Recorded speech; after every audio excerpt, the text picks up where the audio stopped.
Hoje eu quero falar sobre repetição, aquilo que se repete na nossa intimidade, nas nossas experiências, nas nossas dores, e como que a gente lida com aquilo que a gente se vê repetindo e qual que é a visão da focalização que a gente tem para lidar com isso. Muito bem, minha gente, é muito comum eu escutar pessoas nos grupos, a gente tem aqui muitos trabalhos em grupos e mesmo nos grupos que eu chamo de aulas de formação, a gente sempre abre um espaço para a experiência sentida, ser vivida, onde eu mostro como eu atendo e ali a gente está sempre escutando pessoas.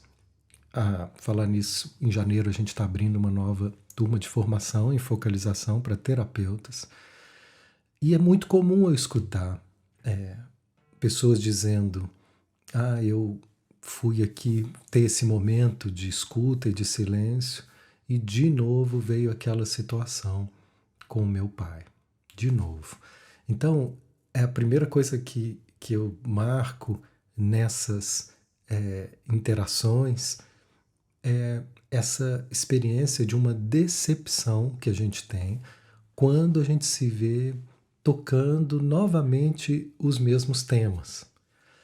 Essa decepção, ela vem dizer de uma certa pressa nossa em querer que isso não existisse mais, em querer ter isso resolvido, em querer ter isso consertado. E essa pressa, justamente essa tensão de criar uma certa indisposição com esses conteúdos, é o que dificulta eles serem transformados. Porque, de novo, a premissa mais essencial dessa escuta humanista que eu venho apresentando aqui, né, que no fundo ela tem a essência da abordagem centrada na pessoa, que foi trazida por Carl Rogers, e a profundidade da psicologia experiencial, da filosofia do implícito e da focalização que foi trazida por Gendlin, Eugênio Gendlin, que foi inclusive um parceiro de Carl Rogers, eles ficaram mais de 10 anos juntos, e depois ele criou um caminho que, ao meu ver, aprofundou naqueles conceitos, mas sem perder de vista essa base de Carl Rogers. O essencial desse olhar, dessa forma de relacionamento terapêutico, e que não é só com os clientes que chegam para a gente que é terapeuta, mas do relacionamento terapêutico com a minha própria experiência. A essência disso é tudo aquilo que é aceito pode ser transformado. E o contrário, aquilo que eu não puder aceitar não tem chance de mudar. Então, o nosso trabalho não é só reconhecer. Reconhecer é o primeiro passo da mudança e ela precisa passar por um momento onde eu paro de brigar com aquilo que eu estou vendo. Então, essa é a definição de aceitar pelo negativo. O que é aceitar? De vez em quando alguém me pergunta, querendo intelectualizar essa abertura interna, querendo entender melhor o que seria se aceitar, que é uma abertura para se permitir ser afetado pela experiência. Então, toda experiência que surge, todo desconforto que surge nos relacionamentos, nos sentimentos, são apenas experiências que estão aqui se apresentando para poder comunicar algo que precisa ser escutado, e ao ser escutado vai trazer um movimento novo. Então toda essa experiência desconfortável para a focalização, ela é algo que ficou incompleto. Não é algo que deve ser excluído, que não deveria ser sentido. É apenas uma experiência que não pôde viver seu ciclo natural plenamente. Toda experiência que é aceita, ela recebe um clima de liberdade, um espaço para se mover. Então, uma tristeza, às vezes vem uma tristeza, é tão humano, é tão natural, quando, por exemplo, se perde alguém, é tão humano. E aí vem a tristeza. Puxa, se eu puder sentir isso, isso deixa de ser um problema, passa a ser só uma experiência e ela é sentida, eu choro e depois um alívio. O organismo cumpre a função de estar processando as informações dessa despedida. E agora, quando eu recuso isso, e a gente tem várias formas de fazer isso, que não é necessariamente racional, já sei, vou recusar essa experiência. Não, eu simplesmente não consigo parar, como dizia Lobos, né? Simplesmente não conseguir parar é uma forma de recusar. É uma forma de não estar disponível para vivenciar. O nosso organismo ele precisa de pausas para fazer atualizações. Igual meu telefone aqui, ó. Quando ele precisa atualizar, ele, ele precisa de um tempo onde ele não vai fazer nada. Parece que ele não está fazendo nada, mas ele está atualizando. Então, nos momentos de silêncio, nos momentos onde a gente para, nós temos a chance de atualizar. E essa atualização ela acontece em níveis que são muito mais sentidos do que conceituados. O que a gente vai entender dessas atualizações são poucas coisas. Igual no telefone mesmo. Às vezes acontece uma atualização, mudou um monte de coisa, eu nem sei que mudou. Se não for uma mudança estética assim muito clara, corrigiu um bug lá, agora isso é permitido, ou você busca ali entender, ou você está se atualizando e você nem está vendo que agora você está no modelo 18.2.4. Então, aqui, quando a gente lida com essas questões que se repetem, são apenas experiências pedindo atualização. Então elas estão batendo de novo na porta, pedindo que eu possa oferecer um momento de pausa junto a elas, para que elas possam se atualizar. Porque do jeito que elas ficaram, a gente interrompeu a atualização delas. Eu interrompi o processo de atualização daquela situação de despedida. Então ficou incompleta a minha despedida, voltando a falar do luto e da tristeza.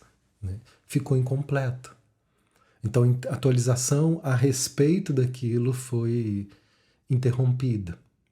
Vou contar uma história para vocês. Lobos morreu. E aqui em Minas isso foi sentido de uma forma muito grande, mas eu acho que o Brasil inteiro sentiu. Alguns têm mais conexão com tantas letras, com tantas músicas. E uma pessoa me contou que ela ficou 2 dias chorando muito, e a ponto de não conseguir trabalhar. Eu fiquei triste também, toquei uma música, coloquei lá no Instagram, minha homenagem, né, e passei a ouvir durante a semana toda as músicas dele, honrando a presença desse poeta e de tantas pérolas que ele deixou, mas eu não parei minha vida em nenhum minuto por conta dessa dor. Né? Pelo contrário, eu trouxe foi o amor, eu declarei meu amor à tarefa que ele cumpriu aqui, né, tocando ali uma música. Essa pessoa ficou 2 dias sem trabalhar. Não tem algo aí que parece desproporcional? Então, no começo ela não entendeu. Mas quando ela foi fazer uma focalização, que é poder sentir, ou seja, deixa eu atualizar isso, deixa eu ver o que mais isso tem para me dizer, deixa eu acolher essa experiência aqui, porque isso está, né, causando um transtorno, está pedindo minha atenção de uma forma gritante aqui dentro. O Lô é legal, mas espera aí, eu estou sem conseguir trabalhar. Aí ela parou e naquele momento ela escutou que existia uma pessoa na vida dela que tinha partido e ela não conseguiu oferecer a devida atenção à dor que ela sentiu pela partida dessa pessoa.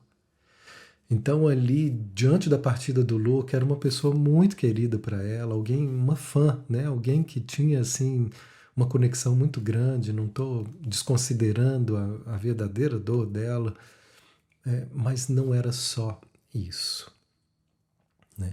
Essa outra dor que não conseguiu ser atualizada, não conseguiu ser processada, ela pegou carona nessa situação que ela se permitiu ali se ficar triste pela morte do Lô, e ali então veio, e mesmo que eu não entenda, toda vez que ela oferece a devida aceitação, tudo isso vai sendo transformado. Aí quem olha de fora e não entende fala, nossa, que exagero, a pessoa assim por causa do Lô. Não é só por causa do Lô. O Lô, ele está me ajudando a poder estar reconectando. Né? A despedida do Lô me ajudou a me reconectar com essa parte que tinha ficado excluída, interrompida, que é o sentimento de tristeza pela despedida de alguém que eu amo demais e eu não consegui fazer isso no tempo que isso aconteceu. É muito comum a gente, né, vivenciar os lutos, às vezes depois de um tempo, porque na hora a gente fica em choque, na hora às vezes tem que lidar com tantas outras coisas, tem tantos motivos e eu não sei exatamente o que aconteceu, que ela não teve essa disponibilidade ali naquele momento para poder vivenciar aquilo. O fato é que agora isso foi possível. Então, no momento em que ela recebe, ela está recebendo e ressignificando não só a questão do Lô, mas toda essa dor de me despedir das pessoas que eu amo, toda esse significado em relação à morte, todo esse significado em relação à perda. Tudo isso vai sendo atualizado e o que a gente precisa entender vem. A gente não precisa ficar preocupado, mas o que é aí? Não, solta. O que você precisar vem. Se não vier, é porque não precisa, só continua. E aí veio aquilo. Então, tudo aquilo que se repete são formas. Né? Se toda vez você vê, eu estou sentindo isso de novo, são formas da vida estar pedindo essa atualização. E o mais curioso que eu gostaria de dizer, que quando a gente rejeita isso ou fica decepcionado por estar vindo de novo o mesmo tema, a gente ainda não entendeu que nunca o que vem é a mesma coisa. Só porque é o mesmo tema, não é a mesma coisa. Elas têm configurações diferentes. Sabe? É sempre um novo passo no mesmo tema. Essa dor em relação ao meu pai, que eu tenho e vivencio e volto nela o tempo inteiro, ela tem aspectos novos a cada encontro. Isso tudo faz parte desse processo de atualização, que na verdade é uma regeneração do significado que eu criei para esse relacionamento. E isso não se regenera assim. Né? Qualquer pessoa que te oferecer soluções instantâneas para essas dores profundas da alma, desconfie. Porque tem, às vezes, estruturas aqui, a nossa personalidade foi toda estruturada em cima desses significados. Então, tirar isso, né, seria ruir o edifício todo, como diria Clarice Lispector. A gente vai renovando esses significados aos poucos e com isso encontrando novas posturas internas, novas formas de conexão, novas aberturas, a partir, né, do momento em que a gente suporta esses passos e esses movimentos. Então é assim que a focalização vai ver o que se repete, sempre como uma oportunidade de renovação, de uma atualização de significados. E se a gente estiver no presente, se a gente sair da superfície de que é a mesma coisa, não, nunca é a mesma coisa. Toda experiência que eu tiver presente nela, ela vai sempre me trazer algo novo. Sempre que eu puder aceitar a experiência que eu estou vivendo agora, eu vou vivenciar algo novo. Algo novo vai surgir daí. E é essa pérola, né? Esse novo é sempre um novo movimento. É isso que a gente entende aqui como um passo de mudança terapêutica. É um movimento sentido que vai nos apresentar um novo olhar, uma nova postura, uma nova sensação, uma abertura para aquilo que estava fechado. Se abriu, abriu, sentiu alívio, sentiu, ótimo, mais um passo a gente deu. Ah, mas quando é que isso não vai mais? Olha, nós não temos e ninguém tem o poder de dizer quando é que isso vai deixar, né, de te incomodar. Ninguém tem o poder. Mas eu sei que cada vez que isso vier e puder ser aceito, um movimento sentido de alívio for vivenciado, um passo a mais a gente deu para poder viver melhor em relação a isso que é um desconforto. E é isso que eu desejo para vocês, que vocês possam dar passos e passos cada vez que surjam essas situações que se repetem, pedindo nosso cuidado, nossa presença, nossa atenção. E se você sente que precisa de apoio para isso, eu vou deixar um link aqui dos nossos grupos terapêuticos, onde isso é vivido juntos, onde a gente dá a mão para viver isso junto, onde o passo de um, às vezes, ajuda a gente a dar passo que demoraria a me abrir, mas que eu me sinto tocado por aquilo que o outro falou. Então, o nosso trabalho hoje de grupo está muito bonito, muito intenso nessa direção.